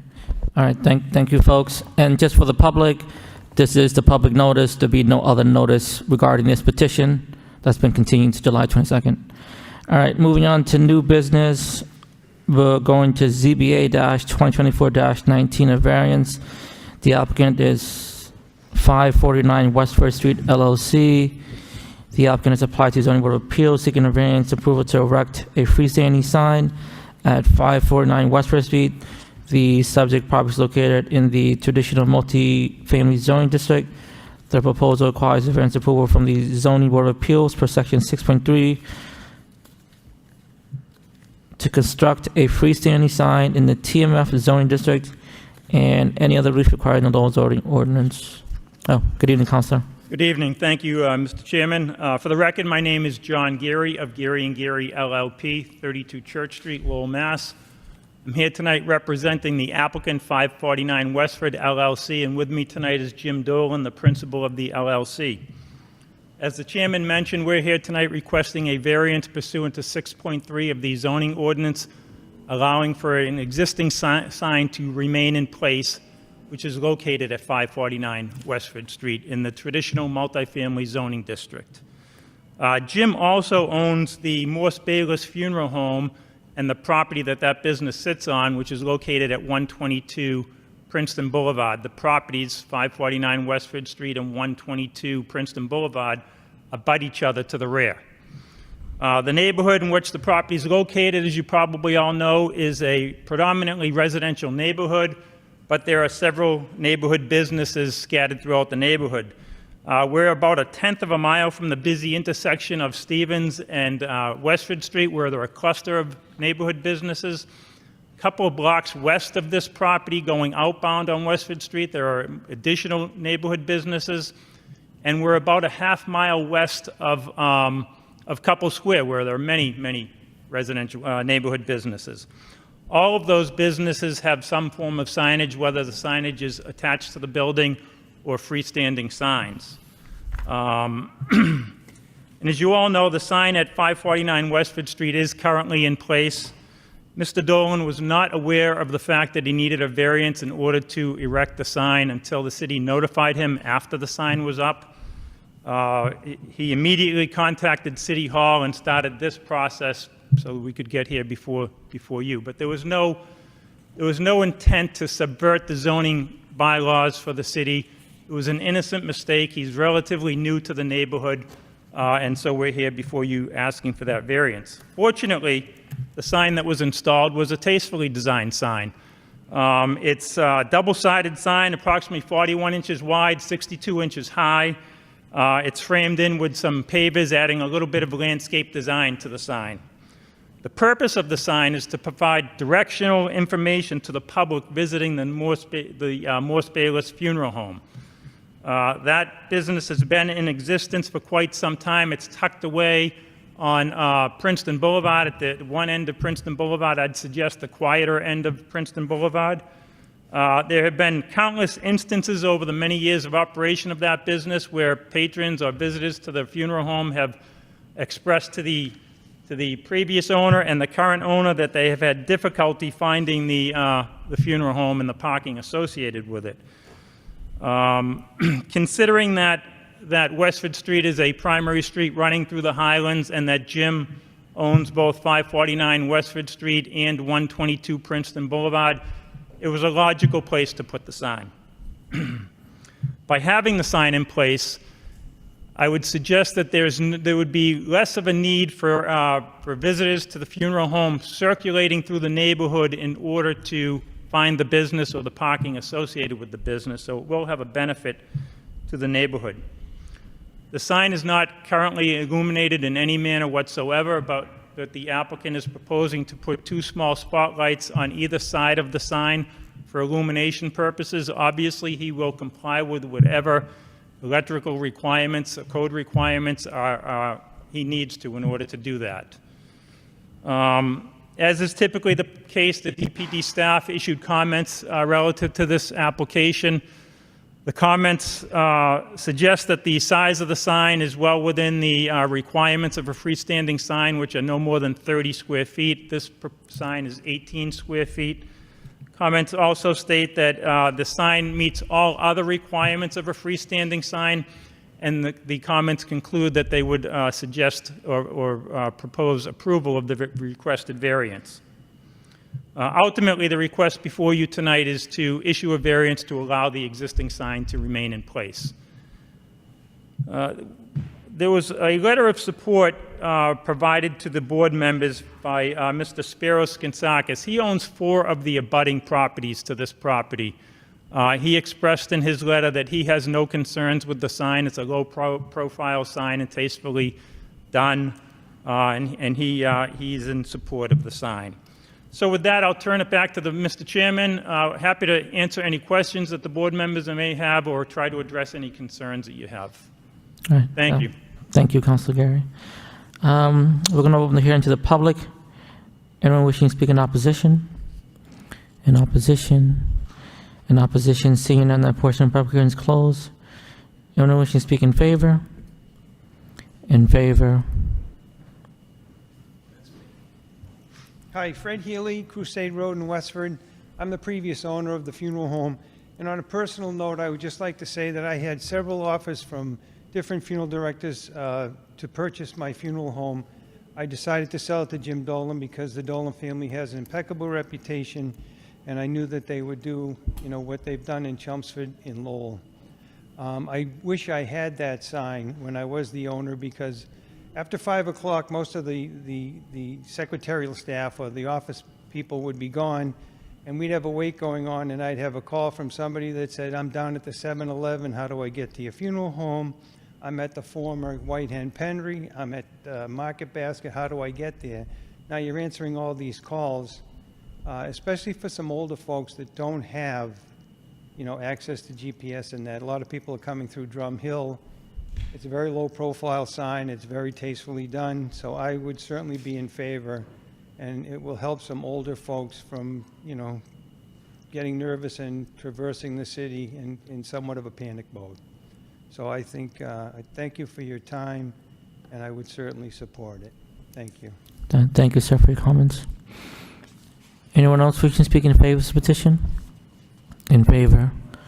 In favor, seeing none. The public hearing is closed. We're going to open questions and comments to the board. The chair recognizes Mr. Hovey. Mr. Hovey, the floor is yours, sir. I have no questions on this. Thank you, Mr. Hovey. The chair recognizes Mr. Nixon. Mr. Nixon, the floor is yours, Thank you, sir. Mr. Chair. Yeah, I have no questions either. Thank you, Mr. Nixon.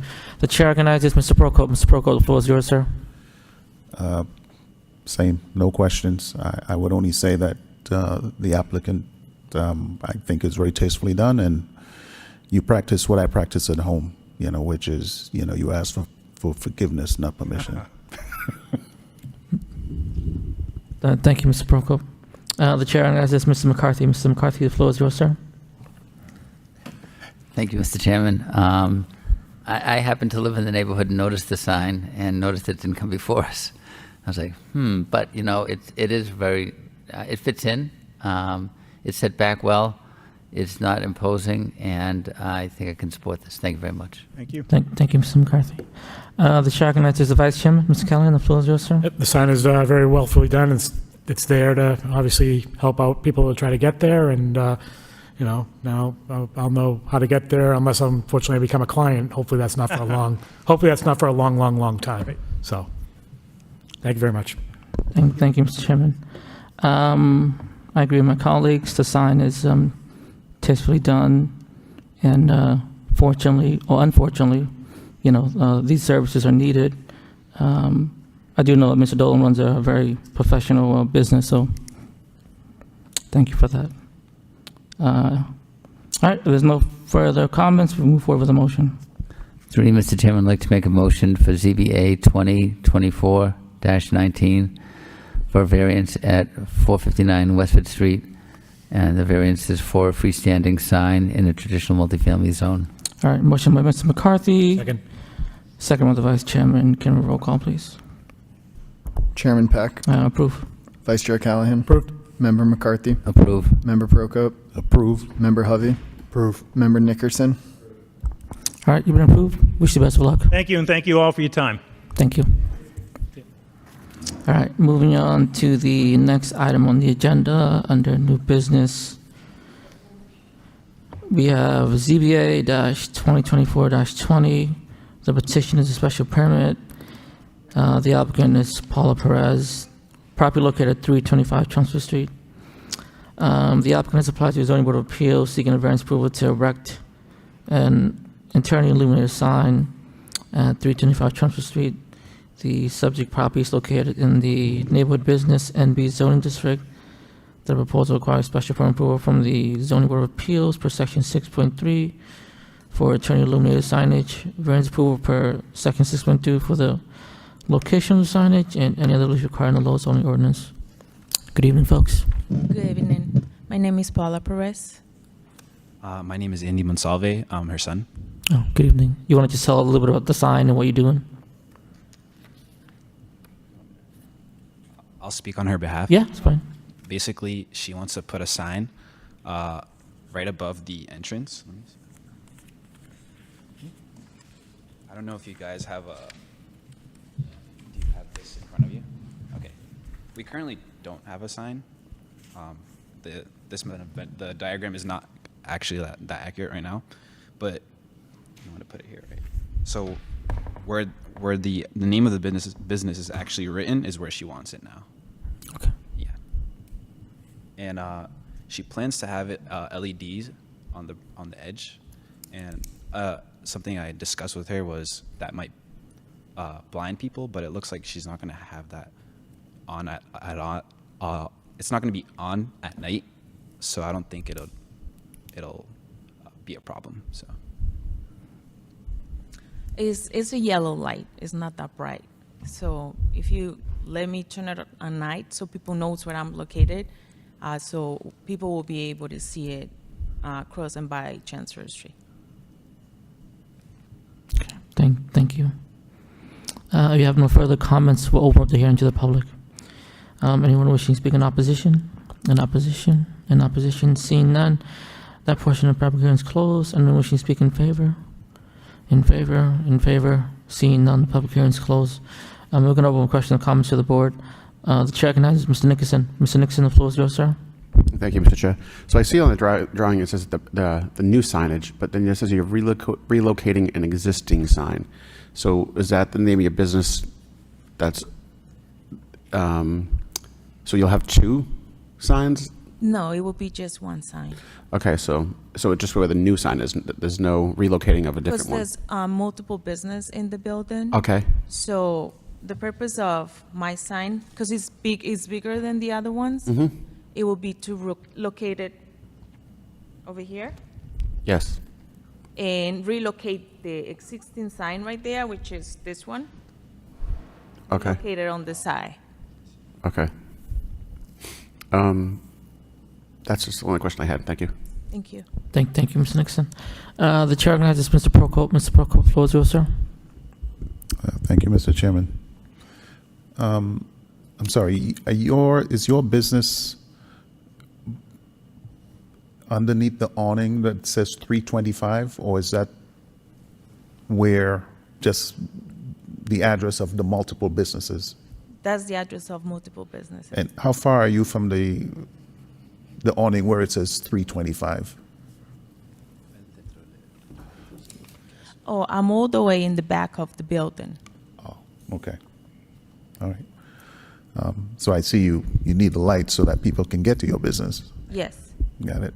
Yeah, I don't have any questions, any other questions. Thank you, Mr. Chairman. Thank you, Mr. Prokop. The chair recognizes Mr. McCarthy. Mr. McCarthy, the floor is yours, sir. Thank you very much, Mr. Chairman. I'm glad you're doing signage because I think it's important for success for businesses. I would just like to know, how long have you been operating out of that facility? I'm still in the process of licensing of the Okay. shop. Okay. So I spoke to my landlord about the sign, and he was the one that directed me, because Great. this is my first time. Great. He directed me to do it the right way. Well, it looks like a very nice sign, and I think it is nicely placed on the building, and I can support this. Thank you very much. Thank you. Thank you, Mr. McCarthy. The chair recognizes the vice chairman, Mr. Callahan. The floor is yours, sir. Thank you, through you, Mr. Chairman. Yeah, this makes total sense, especially your signage is facing the Chelmsford Street side, the parking lot area, easier to be able to locate your business. It is internally illuminated, though. What are the hours of operation of your business? It will be 9 a.m. to 7 p.m. 9 a.m. to 7 p.m. Okay. Saturdays will be 9 to 2. Okay, so we usually, because it's internally illuminated, we want the lights out, at some point too. So I think whatever our standard, I think it's 1 hour after business close or sunset. Well, Dennis knows what. Yeah, whatever comes first. The clerk knows what we're. We know about her too, so. Yeah. Thank you, Peter. So as long as we put a condition on that, as far as the lights go, the lights of the signage go out, then I'll be all supportive with this. So thank you. Thank you, Mr. Vice Chairman. The chair recognizes Mr. Hovey. Mr. Hovey, the floor is yours, sir. No questions. Thank you. Yeah, it's a good-looking sign. Thank you for coming out tonight to do this. You're pretty much one of the last people on the docket, so thank you for staying, waiting. I know it's been a process. But I think, like you said, you're doing this the right way, so that way there'll be no issues down the line, you know what I mean? So, again, I wish you well in your business. So you have my support, so thank you. Thank you for supporting. Thank you. If there's no further comments, can I have a motion, please? Through you, Mr. Chairman, I'd like to make a motion for ZBA 2024-20 for a special permit at 325 Chelmsford Street for a internally illuminated sign, with the condition that the maximum hours of operation will be from 1 hour before sunrise to 1 hour after closing, or 8 p.m. Motion by Mr. McCarthy. Second. second by the Vice Chairman. Can we have a roll call, please? Chairman Peck, Approve of condition. Vice Chair Callahan, Approve with condition. Member McCarthy, Approve with condition. Member Prokop, Approve with conditions. Member Hovey, Approve. and Member Nickerson. Approve. All right, you've been approved. Wish you the best of luck. I can put it up now? Yes. Yeah, go for it. Thank you so much. Yes. Thank you, Thank- members, and this was a good learning experience for me, so appreciate it. Awesome. You Just guys did graduated great. Yesterday from college. Oh, that's awesome. You guys did great. You did great too. Yes, good luck. Congratulations. Thank you. Have a And good night. You too. Have a good evening. All right, moving on to the next item on the agenda. We have other business. 19 to 20 Academy Drive, it's administrative review. The administrative review for the project is located at 1920 Academy Drive. The applicant was granted a variance approval to convert the existing building into 12 residential units with the condition of an administrative review. The project was completed in January 2024. So when I did the agenda, I asked Dylan if this project was continued. He said yes. Did not realize it was continued until June 24th. It is not a public hearing, so nothing is wrong about the notice, but you guys did tell them the 24th. Okay. So we just, we'll vote to continue to June 24th. Okay. All right, can we just have a motion to continue, please? 3, Mr. Chairman, I'd like to make a motion for other business, 1920 Academy Drive Administrative Review to be continued to June 24th. All right, motion by Mr. McCarthy to continue the matter, Second. seconded by the Vice Chairman. Can we have a roll call, please? Chairman Peck, Approve continuance? Vice Chair Callahan, Approve continuance of administrative review to June 24th, 2024. Member McCarthy, Approve continuance to June 24th, 2024. Member Prokop, Approve continuance of administrative review, June 24, 2024. Member Hovey, Approve. Member Nickerson. All right, the matter has been continued to June 24th. It is Peter, I just want to make sure that the applicant's aware of the continuance. I think I mentioned it to Dylan at the last meeting, because they didn't show up at the last meeting either, so. Yeah, he's aware. So Dylan had also told him June 10th, so that's what happened here. Okay. And he wasn't prepared for that. And then Okay. that's when we noticed on the minutes that it's the 20th. It's just an administrative review, and it looks like the notes say the project's been completed, and we're just. This time around, he was very confused when we told him June 10th, because Okay. he was like, I think it's the 24th. No problem. Thank you, Mr. Vice. So in other business, we have minutes for approval, May 30th, 2024. Is there any comments, edits, revisions from my colleagues? Seeing none, give a motion to approve the minutes, please. 3, Mr. Chairman, I'd like to make a motion to approve the meeting minutes of May 30th, 2024. All right, motion by Mr. McCarthy to approve the minutes, Second. second by Mr. Prokop. All in favor, say aye. Aye. Aye. Any opposed, say nay. Unanimous. Aye has it. The minutes have been approved. Are there any other comments before we adjourn tonight by my colleagues? All right, seeing none, can I have a motion to adjourn, Mr. McCarthy? 3, Mr. Chairman, I'd like to make a motion to adjourn. All right, motion by Mr. McCarthy to adjourn, seconded by? Second. Second by the Vice Chairman. All in favor, say aye. Aye. Aye. Any say nay. It's unanimous and ayes. We are adjourned. Thank you. Have a good night. Go folks. Celtics.